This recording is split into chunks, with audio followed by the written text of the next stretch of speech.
रात के तकरीबन 2 बजे थे। रास्ता इतना सुनसान और डरावना था कि वहां सिर्फ हवा के सरसराने की आवाज थी। एक नशे में धुत आदमी अपनी बाइक पर सवार बड़ी मुश्किल से संतुलन बनाते हुए आगे बढ़ रहा था। नशे की वजह से वह ठीक से बाइक चला नहीं पा रहा था। अचानक वह आदमी एकदम से रुक गया। उसे किसी के होने का एहसास हुआ। वह लड़खड़ाता हुआ बाइक से उतरा और थोड़ा और आगे जाकर देखा। रास्ते के ठीक बीचों बीच एक खूबसूरत लड़की खड़ी थी। पिछली तरफ से भी वह बेहद खूबसूरत लग रही थी। शराबी के गंदे इरादों ने जोर मारा। उसने सोचा, अरे वाह, ये तो जंगल में मंगल हो गया। इस सन्नाटे भरी रात में रास्ते के बीचों बीच इतनी बला की खूबसूरत हसीना, किस्मत मेहरबान हो तो ऐसी। फिर नशेड़ी तेजी से 2 कदम लड़की की ओर बढ़ा। तभी अचानक लड़की रोने लगी। मुझे बहुत दर्द हो रहा है, प्लीज कोई है? मुझे हॉस्पिटल ले चलो, मैं प्रेग्नेंट हूँ। शराबी ने हंसते हुए कहा, ए छोरी, ये ड्रामा बंद कर। ये सब किसको बता रही है? सीधी तरह से मेरे साथ चल, तेरा ये सारा दर्द अभी मिटा दूंगा। और ये हॉस्पिटल क्या लगा रखा है? आज की रात तू मेरी है। तभी अचानक वह लड़की पूरी तेजी से पीछे मुड़ी। वह कोई लड़की नहीं थी, वह एक डरावनी खूंखार चुड़ैल थी। उसका चेहरा बेहद डरावना था। यह देखकर शराबी के रोंगटे खड़े हो गए। चुड़ैल ने हाथ में चाकू लेकर उस शराबी का सर ही धड़ से अलग कर दिया। वह चुड़ैल जोर जोर से चुभने वाली आवाज में हंसने लगी। इस भयानक घटना के ठीक 1 घंटे बाद उसी रास्ते पर एक ऑटो रिक्शा आगे बढ़ रहा था। तभी उसकी नजर सामने रुकी हुई उसी चुड़ैल पर पड़ी। ये देखकर ऑटो ड्राइवर गाड़ी से उतरा और उसके पीछे गया। चुड़ैल ने भी उससे रोते हुए कहा, मुझे बहुत दर्द हो रहा है, प्लीज कोई है? मुझे हॉस्पिटल ले चलो, मैं प्रेग्नेंट हूँ। ये बात ऑटो वाले को भी नाटक लगी। उसने कुछ दूसरा ही सोचा। अंधेरी रात, सुना रास्ता और तू खड़ी अकेली है। शिकार खुद सामने आया है। तेरा दर्द, तेरा रोना सब बहाना है। मैं जानता हूं यहां सिर्फ मेरा राज चलेगा, क्योंकि ये रात सिर्फ मेरी है। फिर शराबी चुड़ैल की ओर नजदीक आया और उसने बदतमीजी करने के लिए जैसे अपना हाथ कंधे पर बढ़ाया और फिर वह अचानक से पीछे मुड़ी। उसका चेहरा देखते ही ऑटो वाला डर गया। तभी उस चुड़ैल ने अपने धारदार नाखूनों से ऑटो वाले को नोच कर बदन टुकड़े करके मार दिया। चुड़ैल जोर जोर से हंसने लगी। उसी डरावनी सड़क पर राइस्टार मिला, जो अपने एक दोस्त की शादी से लौटा था और थकान से चूर था। जल्द से जल्द घर पहुंचने की धुन में उसे भी एकदम से वह चुड़ैल दिखी। राइस्टार ने डर के मारे अपनी जीप रुकाई। इतनी रात को सुनसान सड़क के बीच एक अकेली लड़की को देखकर उसे जबरदस्त ताज्जुब हुआ। फिर राइस्टार जीप से उतरकर उसके पीछे गया और विनम्रता से पूछा, अरे बहन जी, आप इतनी रात को यहाँ पर? कोई परेशानी है क्या? मुझे बताइए, मैं आपकी कुछ मदद कर सकता हूँ। आपको कुछ परेशानी तो नहीं?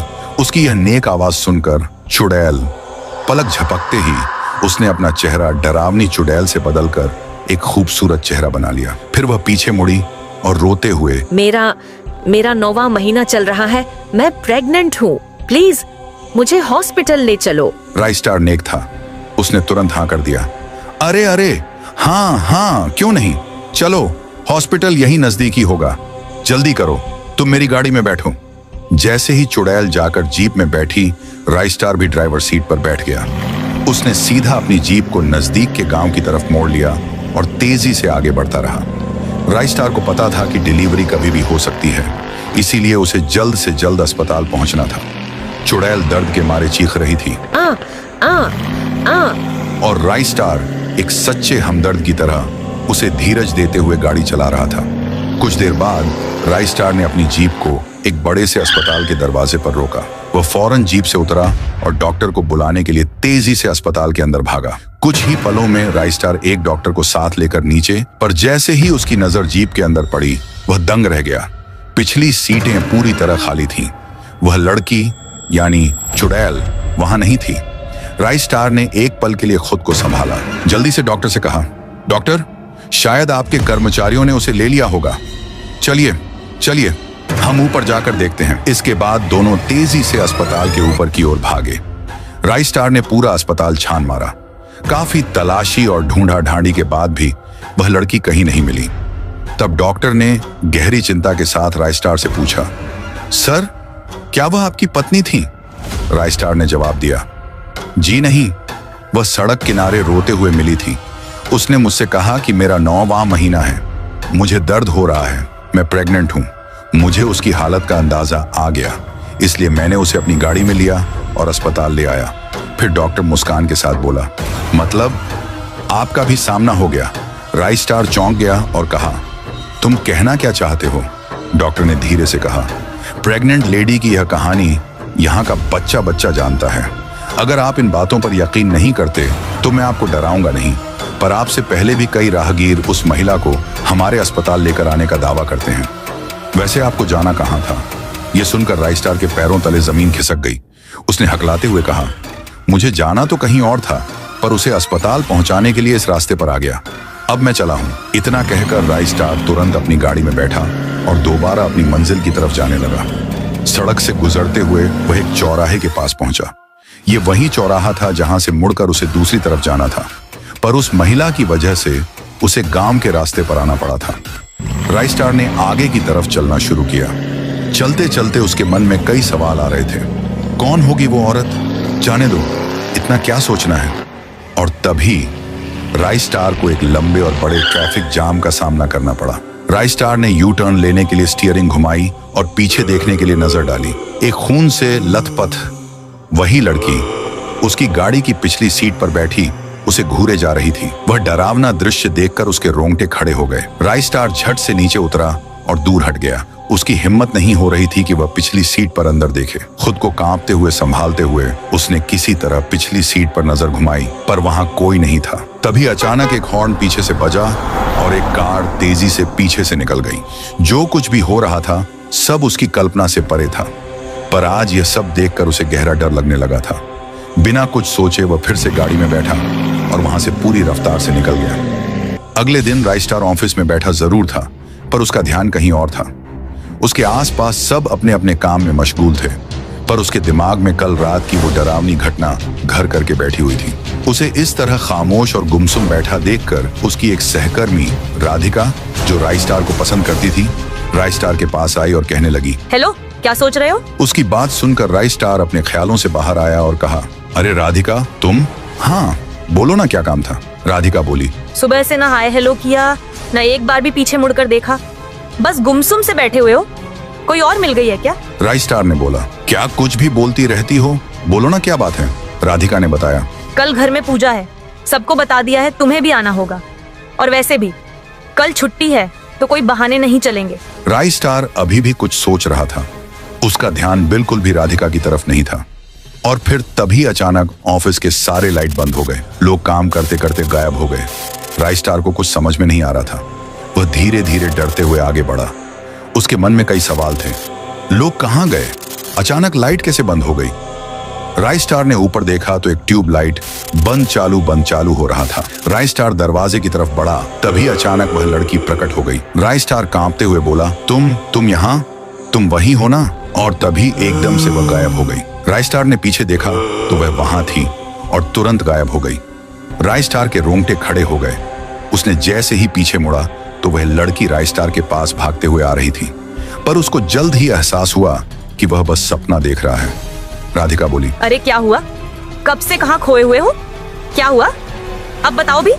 राइस्टार ने डरते हुए कहा, राधिका, अरे कल रात दोस्त की शादी थी ना, तुम लोग तो चले गए और मैं थोड़ी देर बाद 4:30 पर यहाँ से घर के लिए निकला। शहर से थोड़ी दूर पहुंचा, तभी मुझे सड़क की दूसरी तरफ एक लड़की रोती हुई मिली। उसने मुझसे कहा कि वह 9 महीने की प्रेग्नेंट है और उसे लेबर पेन शुरू हो चुके हैं। मैंने बिना कुछ सोचे समझे उस लड़की को अपनी गाड़ी में बिठाया और पास ही के गांव के अंदर गाड़ी मोड़ ली और अस्पताल ले आया। पर जब हम अस्पताल पहुंचे तो पता चला कि वह औरत गाड़ी में नहीं थी। उसकी बात सुनकर राधिका ने मजाक में कहा, प्रेग्नेंट लेडी के भूत की मदद की है। हाँ, भूत। तुम पहले शख्स नहीं हो, कई लोगों ने अनुभव किया है। वह औरत जिसे तुमने लिफ्ट दी थी, उस लड़की को एक बेटी थी और वह दूसरी बार प्रेग्नेंट थी। उसका पति थुंग था और उसके घर वालों को बेटा चाहिए था। जब रिपोर्ट में उन्हें पता चला कि इस बार भी उन्हें बेटी होने वाली है, तो उनका गुस्सा 7वें आसमान पर पहुंच गया। उन्हें अपनी जायदाद के लिए वारिस चाहिए था। उसे अपने रास्ते से हटाने की हर मुमकिन कोशिश वह करने लगे, पर लोगों का शक न जाए इसीलिए सोच समझकर काम कर रहे थे। रात होते होते उस औरत को लेबर पेन शुरू हो गया, पर जानबूझकर घर वालों ने उसे अस्पताल नहीं पहुंचाया। वह रोती रही, अस्पताल ले जाने के लिए हाथ जोड़ती रही और रात करीब 2 बजे उसे अस्पताल के लिए ले जाने लगी। रात का समय होने के कारण सड़क बिल्कुल खाली थी। सुनसान इलाका और सड़क के दोनों तरफ झाड़ियां देखकर उसके पति ने उसे चलती गाड़ी से धक्का देकर फेंक दी। औरत सड़क के किनारे चिल्लाते हुए गिरी रही। सुबह लोगों ने पाया कि लड़की पड़ी नजर आई। पास में उसकी बेटी भी थी। दोनों मर चुकी थी। एक एक करके सारे सहकर्मी ऑफिस से घर चले गए। राधिका की बताइए हकीकत सुनकर उसे भी काफी डर लगने लगा था। उसकी आंखें नम हो गई थी। बगैर कुछ बोले उसने अपनी जीप से ऑफिस से घर जाने लगा। घर में पहुंचकर राइस्टार बिस्तर पर शांति से लेट गया, पर उसके दिमाग में उसी बेबस लड़की का रोता हुआ चेहरा आ रहा था। वो उठकर बैठ गया। उसने जल्दी से टेबल पर रखी जीप की चाबी उठाई और उसी लड़की को एक बार देखने के लिए घर से बाहर निकाला। जीप लेकर वह दोबारा शहर की तरफ जाने लगा। कुछ ही देर में वो उस जगह पहुंच गया था जहां कल रात उसने लड़की को लिफ्ट दी थी। पल भर वहीं रुका रहा। सड़क काफी सुनसान और काफी घनी झाड़ियों से घिरा हुआ था। राइस्टार अपनी गाड़ी में वैसे ही बैठा रहा। जीप के उसने आगे पीछे देखा, कहीं वो लड़की तो नहीं। अगले कुछ मिनट गहरा सन्नाटा पूरे इलाके में छाया रहा। अगले ही पल ऊपर से घने बाल नीचे से सरकते हुए नजर आए। फिर आधा चेहरा ऊपर से अंदर झांकता हुआ दिखाई दिया। राइस्टार गाड़ी शुरू की और तेज रफ्तार से घर की तरफ जाने लगा। सुबह हो चुकी थी। अच्छी तरह तैयार होकर वो अपनी गाड़ी में बैठ गया। राधिका के घर जाना था। वो भी राधिका को मन ही मन पसंद करता था। आज घर में पूजा भी थी, तो आज अच्छा मौका था उसे अपने दिल की बात बताने का। डरावनी बात उसके दिमाग को परेशान कर रही थी। अगर राधिका हाँ बोलेगी तो उसके साथ यह शहर हमेशा के लिए छोड़कर कहीं दूर चला जाऊंगा। राधिका के घर पहुंचा। राइस्टार ने देखा कि टेबल पर रखी एक तस्वीर को लोगों ने काफी फूल माले चढ़ाए थे। शायद राधिका के घर में किसी की बरसी थी। उसे देखकर राधिका ऊपर से राइस्टार के पास आई और बोली, तुम्हारा आना आज मेरे लिए सबसे इम्पोर्टेंट है। आज मेरी माँ की 16वीं बरसी है। चलो पूजा स्टार्ट करते हैं। फिर दोनों तासेवर के पास गए। राधिका आंखें बंद करके खड़ी थी। राइस्टार ने जैसे तस्वीर को देखा, उसके होश उड़ गए। तस्वीर को देखकर उसे समझ आ गया कि जिस प्रेग्नेंट लड़की को उसने लिफ्ट दी थी वो राधिका की ही माँ थी। वह हैरान हो चुका था, पर अगले ही पल उसने खुद को संभाल लिया। उसने राधिका को आई लव यू बोलकर प्रपोज कर दिया। राधिका ने भी गुलाब देकर आई लव यू कह दिया। राइस्टार ने उसके माँ की तस्वीर को देखकर कहा, माँ मैं आपकी बेटी से बहुत प्यार करता हूँ और शादी करना चाहता हूँ। आपका आशीर्वाद चाहता हूँ। और माँ की तस्वीर के सामने हाथ जोड़े खड़ा था और राधिका की आंखों से खुशी के आंसू बहने लगे। राइस्टार ने कहा, मुझे सब पता चल गया है राधिका कि तुम उनकी पहली बेटी हो और मैं तुम्हें यकीन दिलाता हूँ तुम्हारी माँ और तुम्हारा बदला मैं जरूर लूंगा। वह क्रूर पति, वह हैवान थूंग थूंग, उसका आज आखिरी दिन होगा। फिर कुछ देर बाद राइस्टार राधिका के पापा थूंग थूंग के घर के दरवाजे पर पहुंचकर डोरबेल बजाया। ऊपर से थूंग थूंग की माँ राइस्टार के सामने आई और पूछा, क्या काम है, तुम कौन है? इतना कहते ही राइस्टार ने उसका सर ही धड़ से अलग कर दिया। माँ चिल्लाते हुए मर गई। उसके बाद राइस्टार दूसरे कमरे में पहुंचा। वहां थूंग थूंग के पापा तेज आवाज में टीवी देख रहे थे। राइस्टार ने उसका भी सर बेरहमी से काट डाला। अब बचा था थूंग थूंग। राइस्टार भागते हुए ऊपर वाले कमरे में पहुंचा। वहां थूंग थूंग गहरी नींद में सोया हुआ था। राइस्टार ने उसे जगाया। थूंग थूंग जगा और जैसे ही राइस्टार की तरफ देखा वैसे ही राइस्टार ने उसके बदन के 4-5 टुकड़े कर दिए। उस प्रेग्नेंट लड़की की आत्मा को ठंडक मिली। उसके बाद रात 2 बजे किसी को उसकी आत्मा दिखाई न दी। अगर राइस्टार के बहादुरी के लिए एक लाइक सब्सक्राइब ठोक कर जाए, इस बार का लाइक एम 10,000 लाइक का है। अगर आप पूरा कर दें तो इससे भी खतरनाक स्टोरी आएगी और कमेंट में इस स्टोरी के लिए 2 शब्द छोड़कर जाएं।